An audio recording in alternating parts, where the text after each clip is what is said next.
Hi friends, எல்லோரும் எப்படி இருக்கீங்க? நல்லா இருப்பீங்க. பேசும் கிரகங்களிலிருந்து உங்கள் நித்யராஜேந்திரன்.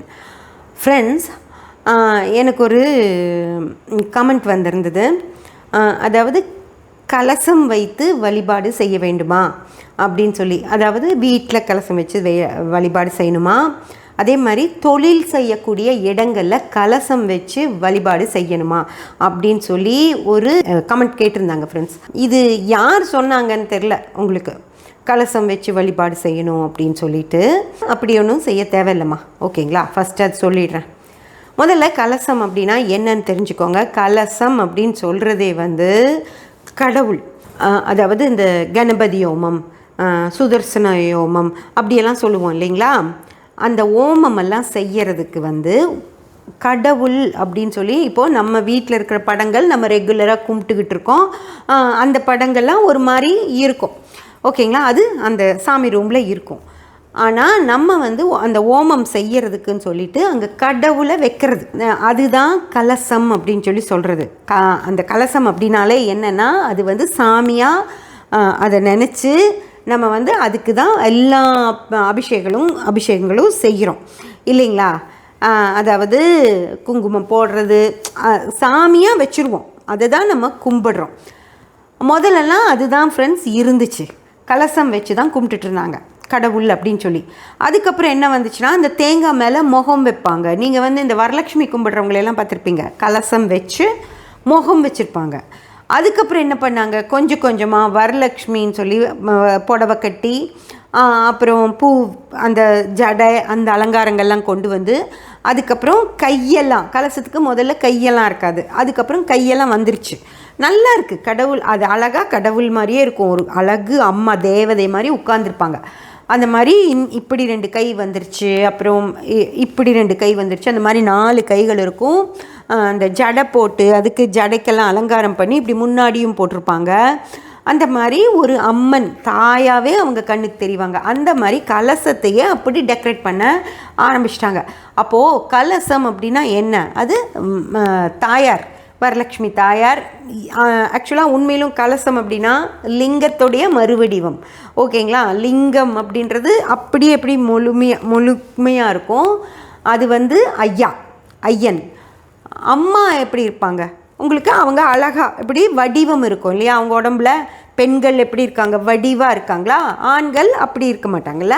அதனால் லிங்கம் அப்படின்றது ஆண் வடிவம், கலசம் அப்படின்றது பெண் வடிவம், ஓகேங்களா? அப்படி ஒரு பெண் வடிவமாக வச்சு கும்பிட்றதுக்காக தான் கலசம் அப்படின்ற ஒரு விஷயம் வந்துச்சு ஃப்ரெண்ட்ஸ், ஓகேங்களா? அதே போல் இந்த யாகங்கள் யோமங்கள் பண்ணுறவங்க மகாலட்சுமியாக அதை வச்சு நினச்சி அதை அவங்க பண்ணுறாங்க. சரி, இது யார் பண்ணுறா? கணபதி ஹோமம் அந்த மாதிரி ஹோமங்கள் பண்ணுறவங்க யார்? ஐயர்கள், ஓகேங்களா? அவங்க தான் இதெல்லாம் பண்ணுவாங்க. நம்ம யார் ஃப்ரெண்ட்ஸ்? ஒரு விஷயத்தை நல்லா புரிஞ்சுக்கோங்க. 4 வர்ணங்கள்னு இருக்குது. பிராமணர், சத்திரியர், வைஷ்யர், சூத்திரர் அப்படின்னு சொல்லி 4 பேர் இருந்தாங்க. அந்த 4 பேரில் பிராமணர்கள் தான் கடவுளை கும்பிடுறவங்க. அவங்களோட வேலையே அது மட்டும்தான், கடவுளை கும்பிடுறது, வேதங்கள் படிக்கிறது, வேத பாராயணங்கள் படிக்கிறது, இந்த நல்லது கெட்டது அப்படிங்கிறது எல்லாம் சொல்கிறது, புரிஞ்சுதுங்களா? அவங்கக்கிட்ட தான் ஒரு அந்த மாதிரி விஷயங்கள்லாம் பண்ணுறவங்க பிராமணர்கள். கடவுளையே கும்பிட்டுட்ருப்பாங்க. அவங்களுக்கு அது ஓகே. அவங்களோட டைமிங் பார்த்திங்கன்னா, காலையில் நேரத்தில் எந்திரிக்கணும், அந்த வேத பாராயணங்களை எல்லாம் பண்ணணும், மனப்பாடம் பண்ணணும், 6 மணிக்கு கோயில் திறக்கணும், உச்சிக்கால பூஜை வரைக்கும் கோயிலில் இருக்கணும், உச்சிக்கால பூஜை முடிஞ்சதும் போய் சாப்பிட்டு தூங்கிடுவாங்க. திரும்பியும் சாயந்தரம் எந்திரிச்சு வந்தாங்க அப்படின்னா ஒரு 8 மணி வரைக்கும் கோயிலில் இருந்து கோயில் நடையை சாத்திட்டு போய் தூங்குவாங்க. திரும்பியும் காலையில் நேரத்தில் 4:30 மணிக்கே எந்திரிச்சு அவங்க அந்த வேத பாராயணங்கள் எல்லாம் பண்ணிவிட்டு 6 மணிக்கு கோயில் திறப்பாங்க ஃப்ரெண்ட்ஸ். இதுதான் பிராமணர்களோட வேலை. அவங்களுக்கு வேறு எந்த வேலையும் இருக்காது. இப்போ தான் பிராமணர்கள் வக்கீல் ஆகிட்டாங்க, ஆடிட்டர் ஆகிட்டாங்க, எல்லாமாவே ஆகிட்டாங்க. இப்போ ஐடியில் நிறைய பிராமணர்கள் இருக்காங்க. ஆனால் அப்போல்லாம் பிராமணர்களோட வேலை அப்படின்றது இதுதான், ஓகேங்களா? அடுத்து சத்திரியர்கள் யார் அப்படின்னா ராஜாக்கள், ஓகேங்களா? ராஜாக்கள், போர் புரிகிறவங்க எல்லாருமே சத்திரியர்கள் தான். யாரெல்லாம் போருக்கு போகிறாங்களோ, பிராமணர்கள்லாம் போருக்கு போக மாட்டாங்க, இந்த சத்திரியர்கள் மட்டும்தான் போருக்கு போவாங்க. அவங்களுடைய வேலை என்னென்னா மக்களை காப்பாற்றுறது, ஊர் மக்களும் அந்த பிராமணர்களும் அதில் தான் வருவாங்க, வைசியர்களும் அதில் தான் வருவாங்க. அவங்களையெல்லாம் காப்பாற்றுறது அந்த சத்திரியர்களோட வேலை. போருக்கு போகிறதுக்கு பிளான் பண்ணுவாங்க பார்த்தீங்களா, எப்படியெல்லாம் குதிரைப்படை போகும், எப்படி யானைப்படை போகும், எப்படி காலாட்படை போகும், ராஜா எப்படி தேரில் வருவார். இப்போ நம்ம அந்த இதிகாச படங்கள் எல்லாம் பார்த்தோம் இல்லைங்களா, பிரபாஸ், ரம்யா கிருஷ்ணன் நடித்த படம், அப்புறம் இப்போது இவங்க இந்த கார்த்தியெல்லாம் நடித்தாங்களே, ஐயோ என்ன எனக்கு ரொம்ப மறக்குது. அந்த படங்கள் எல்லாம் பார்த்திங்கன்னா உங்களுக்கு போர் செய்யறதுக்கான ஒரு வியூகம் அந்த மாதிரியெல்லாம் காட்டினாங்கல்ல, அதெல்லாம் செய்கிறவங்க தான் சத்திரியர்கள். ஓகேங்களா. ஆனால் அதில் போய் போர் புரிகிறவங்க சூத்திரர்களாக இருப்பாங்க. ஓகேங்களா. அந்த மாதிரி ஒவ்வொருத்தருக்கும் ஒரு ஒரு வேலை இருக்குது. இவங்க உட்காந்து சாமி கும்பிட்டுக்கிட்டு இருக்க மாட்டாங்க சத்திரியர்களெல்லாம். அவங்கெல்லாம் இந்த மாதிரி ஒரு பூஜை வச்சுருக்கு கோயிலில் அப்படின்னு சொன்னால் ராஜா வருவார். அந்த வர்ற ஒரு 10 நிமிஷமோ அரை மணி நேரமோ உட்காந்து சாமி கும்பிடுவார். பூஜை முடிஞ்சதும் கிளம்பி போயிடுவார். அவ்வளவுதான். ஆனால் பிராமணர்கள் கோயிலே இருந்து பூஜை பண்ணிக்கிட்டே இருப்பாங்க. ஓகேங்களா. அதே போல் தான் வைசியர்கள். வைசியர்கள் அப்படின்னா என்னென்னா, அன்றைக்கி வியாபாரம் செய்யக்கூடியவங்க. வெளிநாட்டுக்கெல்லாம் போய் நிறைய பொருட்கள் வாங்கிட்டு வந்து உள்நாட்டில் யாருக்கெல்லாம் அதெல்லாம் தேவைப்படுதோ அதுக்கெல்லாம் விற்பாங்க. அரிசி, பருப்பு, உப்பு, புளி, மிளகா விற்கிறவங்க, தங்கம், வைரம் எல்லாம் அவங்க எல்லாருக்குமே வைசியர்கள் தான் பெரிய. அவங்க வியாபாரிகள். ஓகேங்களா. அவங்களும் அப்படி தான் கோயிலுக்கு காலையில் தெய்வமே என்னை காப்பாற்று, என் தொழிலை காப்பாற்றுன்னு சொல்லி கும்பிட்டு அவங்க போயிடுவாங்க.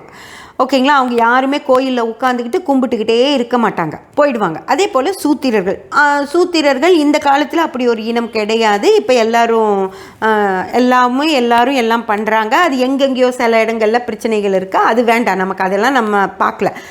இப்போ எல்லாருமே கோயிலுக்கு அன்னைக்கு சூஸ்திரர்கள்ங்கிறவங்கள வெளியவே நின்று தான் சாமி கும்பிடணும் அப்படின்னு சொல்லியிருந்தாங்க. இப்போ அவங்க எல்லாரும் உள்ள யாருன்னே நமக்கு தெரியாது, அவங்கெல்லாம் எல்லாரும் கோயிலுக்குள்ளே வராங்க. எல்லாம் நல்லபடியாக போகுது. ஓகேங்களா. இதுதான் இந்த 4 வர்ணங்கள். இதில் இந்த கலசம் வச்சு கும்பிடக்கூடியவங்க யார் அப்படின்னு சொல்லி பார்த்தா பிராமணர்கள். ஓகேங்களா. அவங்க வெளியே பூஜைக்காக போகிறப்போ கலசம் வச்சு கும்பிடுவாங்க ஃப்ரெண்ட்ஸ். இப்போ ராஜா வீட்டுக்கு போனாலும் கலசம் வச்சு கும்பிடுவாங்க. வைசியர்கள் வீட்டுக்கு போனாலும் அவங்க கலசம் வச்சு அவங்களுக்கு ஒரு பூஜை, கணபதி ஹோமம் வருஷத்துக்கு ஒரு தடவை அப்போல்லாம் கணபதி ஹோமம் பண்ணுவாங்க, சுதர்சன ஹோமம் அந்த மாதிரி பண்ணுவாங்க. பணம் வேணும், நல்லபடியாக இருக்கணும், பாதுகாப்பு வேணும், அந்த மாதிரி எல்லாத்துக்குமே ஹோமங்கள்லாம் இருக்குது. அந்த ஹோமங்கள்லாம் அவங்க பண்ணுவாங்க. ஓகேங்களா. அதெல்லாம் பண்ணுறப்ப அவங்களே இன்றைக்குமே உங்களுக்கு தெரியும், அவங்க வர்றப்பவே அவங்களே கொண்டு வருவாங்க அந்த கலசம் வைக்கிறதுக்கான அந்த செம்பு, அதுக்கு சுற்றுற அந்த நூல், தேங்காய், மாந்தலை எல்லாமே அவங்களே கொண்டு வந்து அவங்களே கலசம் வைப்பாங்க. பூஜையெல்லாம் முடித்து நமக்கெல்லாம் கொடுத்ததுக்கப்புறம், தீர்த்தமெல்லாம் கொடுத்ததுக்கப்புறம் அவங்களே அதை எல்லாம் எடுத்து வச்சுக்கிட்டு போயிடுவாங்க ஃப்ரெண்ட்ஸ். அதுக்கப்புறம் அந்த இடத்த மட்டும்தான் நம்ம கூட்டி சுத்தம் பண்ணுவோம், அவ்வளவுதான் பண்ணுவோம் இல்லையா. அப்போது அதுக்குன்னு ஒதுக்கப்பட்டவங்க பிராமணர்கள். அவங்க ஒரு பூஜை செய்யறதுக்காக அது வச்சுருக்காங்க. நீங்கள் ஏன் உளுந்து கலசமெல்லாம் வச்சு பூஜை செய்கிறீங்க? எனக்கு அதுக்கு ஒரு பதில் சொல்லுங்கள். கையெடுத்து நம்மளுக்கு என்ன சொல்லி கொடுக்கப்பட்டது? கையெடுத்து சாமியை கும்பிட தானே. நீங்கள் கையெடுத்து கும்பிடுங்க. என்னை காப்பாற்று தெய்வமே, என்னை காப்பாற்று தெய்வமே, என்னை காப்பாற்று தெய்வமேன்னு 100 தடவை கூட சொல்லி கும்பிடுங்க. அவ்வளவுதானே உங்களுக்கு தெரியும். உங்களுக்கு கலசம் வச்சா என்ன மந்திரம் சொல்லணும்னு தெரியுமா? உங்களுக்கு தெரியாதுல்ல. தெரியாத விஷயத்தை எதுக்கு வீட்டில் கலசம் வச்சு கும்பிடணுமா? தொழில் நடத்துகிற இடத்துல கலசம் வச்சு கும்பிடணுமா? தொழில் நடத்துகிற இடத்துல உங்களுக்கு ஏதோ ஒரு யாகம் பண்ணணும் அப்படின்னு சொல்லுதுன்னு வச்சுக்கோங்க, கணபதி ஹோமம் பண்ணணும்னு தோணுதுன்னா ஐயரை வர சொல்லுங்க, அவர் கணபதி ஹோமம் பண்ணிட்டு போயிடுவார். அந்த ஹோமத்துக்கு என்னென்ன ஆரம்பத்திலேருந்து ஒரு மந்திரம், அதுக்கப்புறம் அந்த துதிகள் அந்த மாதிரியெல்லாம் இருக்கும், கடைசியாக ஒரு மங்களம் எல்லாம் இருக்கும். அதெல்லாமே அவங்களுக்கு தான் தெரியும். அவங்க பண்ணி கொடுத்துருவாங்க உங்களுக்கு. அந்த ஒரு நாள், வருஷத்துக்கு ஒரு நாள் கணபதி ஹோமம். இன்னுமே சரஸ்வதி பூஜை, ஆயுத பூஜை அன்னைக்கு கணபதி ஹோமம் செய்கிற நிறுவனங்கள் நிறையா இருக்குது. ஓகேங்களா. ஐயர் செய்வார். வருஷத்துக்கு ஒரு தடவை செஞ்சால் போதும். நீங்கள் எதுக்குங்க ஹோமம் பண்ணிகிட்ருப்பீங்க? நீங்கள் எதுக்கு கலசம் வச்சு கும்பிட்டுட்ருக்கீங்க? கலசம் வச்சு கும்பிட்டா என்ன வரும்னாவது உங்களுக்கு தெரியுமா? கலசம் எதுக்கு வச்சு கும்பிடணும்னு முதல்ல தெரியுமா? சில விஷயங்கள் முதல்ல நல்லா தெரிஞ்சுக்கணும். எந்த கடவுளை நம்ம கும்பிடுறோம், அதுக்கு என்ன பண்ணணும் அப்படிங்கிறதெல்லாம் நல்லா தெரிஞ்சுக்கணும். முதல்ல நமக்கு என்ன நடக்கணும். இந்த கம்பெனியில் வேலையாட்கள் யாரும் வெளியே போயிடக்கூடாது, வேலை ரெகுலராக வரணும்.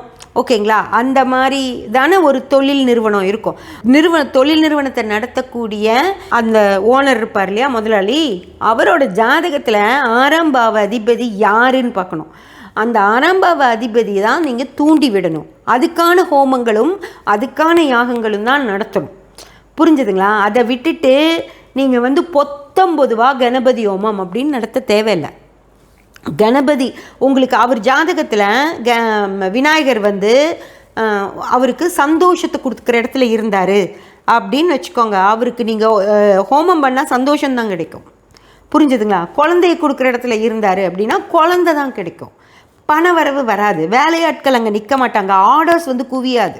நீங்கள் என்ன பண்ணுறீங்க? பொத்தம்பொதுவாக கணபதி ஹோமம் அப்படின்னு சொல்லி ஒரு விஷயத்த பண்ணிடுறீங்க. அது பண்ணலாமா அப்படின்னு யோசிக்கணும். இப்போது அவருக்கு 6ஆம் அதிபதியாக செவ்வாய் இருக்காரு அப்படின்னு வச்சுக்கோங்க. செவ்வாயை தான் நீங்கள் தூண்டி விடணுமோ தவிர நீங்கள் விநாயகரை கும்பிடக்கூடாது. செவ்வாய் தூண்டி விடணுன்னா யார்? முருகர். ஓகேங்களா? அப்போது முருகருக்கான விஷயங்கள் தான் அங்கே நடக்கணும். இதே 6ஆம் அதிபதியாக ராகு இருக்காருன்னு வச்சுக்கோங்க. அங்கே நீங்கள் துர்க்கைக்கு ஹோமம் பண்ணணும். ஓகேங்களா? அதை விட்டுட்டு முருகருக்கு பண்ணிங்கன்னா செவ்வாய் தான் தூண்டப்படும். செவ்வாய் அவருக்கு 9ஆம் அதிபதியாக இருக்காருன்னு வச்சுக்கோங்க. அப்போது 9ஆம் அதிபதி வேலைகள் தான் அங்கே நடக்கும். அவர் ஒரு வேலையும் செய்ய மாட்டார். பேசாமல் காலையில் வருவார், ஆளுகளையெல்லாம் பார்ப்பார், பேசிட்டு போய் ஏதாவது ஃபோன் எடுத்து வச்சு நோண்டிட்டு இல்லை படுத்து தூங்கிடுவார். 9ஆம் அதிபதி வேலை செஞ்சதுன்னா 6ஆம் அதிபதி வேலை செய்யணும், 10ஆம் அதிபதி வேலை செய்யணும். அப்போ தான் அவர் சுறுசுறுப்பாக ஓடி ஓடி சுற்றி சுற்றி வேலை வாங்குவார்.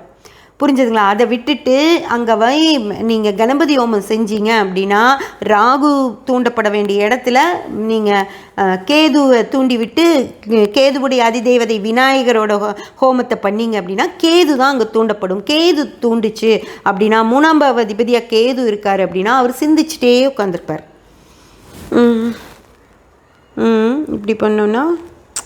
இப்படி பண்ணால் பார்த்துடலாம், நாளைக்கு அது பார்த்துடணும், இப்படி பண்ணி பார்த்துடணும் இது அப்படின்னு சொல்லி சிந்திச்சுட்டே உட்காந்துருப்பாரோ தவிர பண்ணி பார்க்குறேன்னு சொல்லி எந்திரிச்சு போகவே மாட்டார். புரிஞ்சதுங்களா? அந்த மாதிரி நமக்கு என்ன வேணும், நம்ம ஜாதகத்தில் என்ன இருக்குது, நம்ம ஜாதகத்தில் எப்படி ஜாதகம்தான் ஃப்ரெண்ட்ஸ் வேலை செய்யும். நல்லா ஞாபகம் வச்சுக்கோங்க, ஜாதகம்தான் வேலை செய்யும்.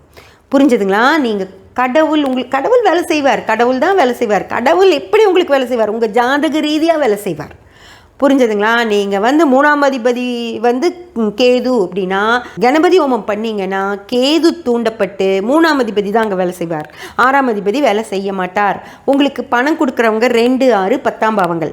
அப்போது 2ஆம் அதிபதி யாரோ அவரை தூண்டி விடணும், 6ஆம் அதிபதி யாரோ அவரை தூண்டி விடணும், 10ஆம் அதிபதி யாரோ அவரை தூண்டி விடணும். புரிஞ்சுதுங்களா? வேலை சூப்பராக நடக்கணும்னா 4ஆம் அதிபதியை தூண்டி விடணும். சுகஸ்தானம் தான் 4ஆம் அதிபதி. ஆனாலும் நின்று வேலை செய்யக்கூடியவங்க 4ஆம் அதிபதி தான். புரிஞ்சுதுங்களா? அதை விட்டுட்டு நீங்கள் 5யோ 11யோ 7யோ 7 கூட பரவாயில்ல 9யோ தூண்டி விட்டுட்டீங்க அப்படின்னா நிறுவனம் படுத்துரும். புரிஞ்சுதுங்களா? அதனால் தயவு செஞ்சு இந்த கலசம் வச்சு கும்பிடலாம் யோசிக்காதீங்க. நீங்கள் யாரை கும்பிடணும்னு முதல்ல தெரிஞ்சுக்கோங்க. உங்கள் ஜாதகத்துக்கு யார் வேலை செய்யணும், உங்கள் கணவர் ஜாதகத்துக்கு யார் வேலை செய்யணும், உங்கள் பசங்க படிக்கணும் அப்படின்னா பச்சை பயிரும் 2 நெய் தீபமும் ஏற்ற வேண்டியதில்லை. அவங்களுடைய படிப்பு ஸ்தானத்துக்கு யார் அதிபதியாக வர்றாங்க, 2ஆம் அதிபதி யார், 4ஆம் அதிபதி யார், 9ஆம் அதிபதி யார், 11ஆம் அதிபதி யார் அப்படின்னு பாருங்கள். புதன் பொது, கல்விக்கு புதன், ஞானத்துக்கு கேது, அவங்க 2 பேரும் பொது. ஆனாலும் உங்களோட 2, 4, 9, 11ஆம் அதிபதிகள் தூண்டப்பட்டால் மட்டும்தான் அந்த பையன் நல்லா படிப்பான்.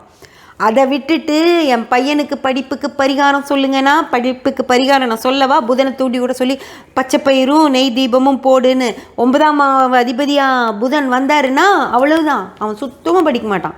பச்சை பயிரும் நெய் தீபமும் போட்டிங்கன்னா. அதனால் தயவு செஞ்சு ஃப்ரெண்ட்ஸ் ஒன்று நல்லா புரிஞ்சுக்கோங்க, யாரை கும்பிடணும் அப்படிங்கிறது நல்லா ஜாதக ரீதியாக தெரிஞ்சுட்டு அதுக்கப்புறம் அந்த கிரகங்களை தூண்டி விட்டீங்க அப்படின்னா தான் உங்களுக்கு நல்லதோ தவிர கலசம் வச்சு வேலை செய்கிற இடத்துல கலசம் வச்சு கும்பிட்றதுனால உங்களுக்கு எந்த வித நல்ல விஷயங்களும் நடக்காது. புரிஞ்சதுங்களா? அந்த கலசம் வச்சு கும்பிட்றது கணபதி ஹோமமாகவே இருந்தாலும் உங்களுக்கு கணபதி ஹோமம் செய்யணுமா அப்படிங்கிறத நல்லா தெரிஞ்சுக்கிட்டு தான் நீங்கள் ஐயரை கூப்பிட்டு கணபதி ஹோமம் செய்யணுமோ தவிர உங்களுக்கு அங்கே கேதுவை தூண்டி விடக்கூடாது. அப்படின்னா கணபதி ஹோமம் பக்கமெல்லாம் போகவே கூடாது. அதை நல்லா புரிஞ்சுக்கோங்க. புரிஞ்சுக்கிட்டு இந்த மாதிரி வச்சு இது வச்சு கும்பிடலாமா அது வச்சு கும்பிடலாமா அப்படின்னு சொல்லி கேளுங்க. அதுக்கப்புறம் தான் ஃப்ரெண்ட்ஸ் உங்களுக்கு புரியும். தெரிஞ்சாமல் அவசரப்பட்டு எந்த கிரகத்தையும் தூண்டி விட்டுறாதீங்க. அதனால் கெடுதல் உங்களுக்கு மட்டும்தானோ தவிர வேறு யாருக்குமே கிடையாது. ஓகேங்களா? அவங்க பூஜை பண்ணிட்டு பணம் வாங்கிட்டு அவங்க போயிடுவாங்க, அவங்களுக்கு நல்லது தான். ஆனால் கெடுதல் உங்களுக்கு தான் நடக்கும். அதனால் தயவு செஞ்சு கவனமாக இருங்க. சப்ஸ்கிரைப் பண்ணி பெல் பட்டன் ப்ரெஸ் பண்ணி வச்சுக்கோங்க. அப்போ தான் நான் போடுற எல்லா பதிவுகளும் உங்களுக்கு கிடைக்கும். லைக் பண்ணி ஷேர் பண்ணி கமெண்ட் பண்ணிங்கன்னா எனக்கு சப்போர்ட்டிவாக இருக்கும். Thank you friends.